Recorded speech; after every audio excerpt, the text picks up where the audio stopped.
Christian hymns because they are so rich with spiritual words, the words that motivate you, the words that inspire you, the words that create a contrite heart inside you, making you to desire a righteous life that Christ wants us to live here on this earth. Today we are looking at the hymn called "Here Am I, Send Me, Send Me," or in some hymn books it is written, "Hark, the voice of Jesus crying."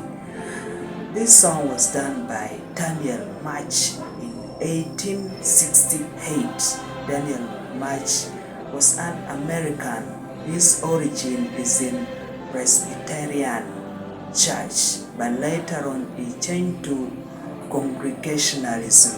This is a form of religion where churches govern themselves, not under diocese or pastorate or whatever of that sort. Today we are looking at this hymn because it is so motivational to Christians, not only to Christians, but generally believers as a whole. When you look at this hymn, it looks as if it was derived from the book of Isaiah, chapter 6, verse 8. Here it reads, "Also I heard the voice of the Lord saying, Whom shall I send, and who will go for us? Then said I, Here am I, send me."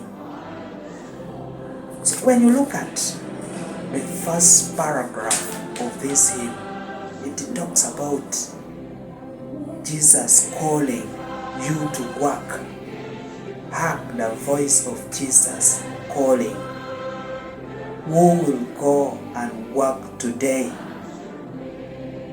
And then it is saying, it's telling you that the author wrote and said, "Here am I, send me, send me." Because in this paragraph, Jesus is saying, who is wondering, who will go and work today? He said fields are white. In other hymn book it's written fields are ripe. Fields are white and harvest is plenty. Who will go and do this harvest? Remember that verse where Jesus said, the harvest is plenty, but the laborers are few. The harvest is plenty, but the laborers are few. But here, the hymn is saying, "Here am I, send me, send me." Means you have accepted to work for the Lord. And remember, the Lord is calling you the way you are.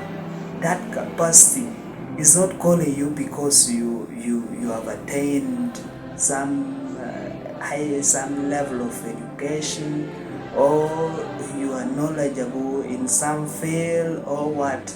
Is calling you just as you are, to do whatever you are able to do, not looking at what others are doing, not looking at, without even seeing any other person as the role model. You yourself, what you can do. In paragraph 2, here the author is saying, don't mind about going to cross the ocean to look for the needy, people who need the gospel, or people who need help, or the heathens. Don't move so far to look for them. He's telling you that these people are nearer to you, even at your doorsteps. They are nearer to you Start with those that are nearer to you. Don't mind that if I had the capacity, I would go to such and such a place to preach the gospel. No. Where your heart is where you can preach this gospel, or you can do these hymns. Where you are, the little you have, give. The knowledge you have, share. Whatever you have for the sake of Jesus, you share. Still in chapter 2, it's telling you that don't mind if you cannot give the plenty or thousands, but you give the little you have, like the other widow. You can give that widow's mite, that as little as the widow's mite. You give, and the little you do for Jesus is precious in His sight. This is what the paragraph 2 is saying. And in paragraph 4, is telling you, the author is telling you in this hymn, in paragraph 4, that don't say it, don't let anybody hear you saying that there is nothing I can do. No. Don't say that if you're a Christian. Because if you say there is nothing you can do, the author here is saying that there are people who are dying. They're lost. People who are already lost. They don't know the Lord. And they are dying. They want somebody to come and save them. So if you say there is nothing you can do, the Lord is not looking at you that way. The Lord is saying that there is something you can do. There is something you can do for the sake of the lost, for the sake of people who need help. So instead of saying there is nothing I can do, if the Lord says there are people who have not yet known the gospel, there are people who need help, just rise up and say, here am I, send me. Because He's sending you, but He's the author of all things. He's the giver of all things. He has all things, all knowledge, all wisdom, all wealth. And you will never lack when you are doing His work, you are in His field. He will provide all things. So the most important thing is sacrifice and saying that you are able to do it with His help. We are jumped to chapter 4. But chapter 3 here is also talking about something very, very, very important.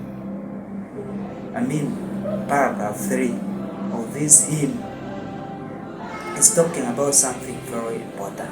It's telling you that if you cannot speak like the angels, if you compare yourself the way Paul preached and moved people and turned people to salvation, if you cannot do that, still there is your portion. There's that little thing, that little part you can play.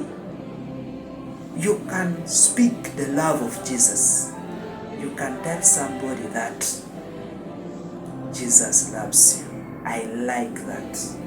Which means even me, who does not think that I can ever be a preacher on earth, I can also share the love of God with somebody, telling that person that Jesus loves you. Jesus wants you to follow Him for you to have the everlasting life. But I will not be like a preacher, a strong preacher like Paul or whatever, or Peter, or Phillips, or Matthew, or any other preacher you can talk about. I cannot be like them, and I have never thought of being a preacher. But this hymn has really taught me that however much incapacitated I can still share the love of God with somebody. I can encourage them. I can tell them the little I know about Christ. This is how beautiful this hymn is. And this is the very reason why I like these ancient hymns so very much. Together, let us pay attention and listen to this hymn as the Spirit of the Lord leads us through.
Thank you for watching Lango News channel. Please subscribe for more updates.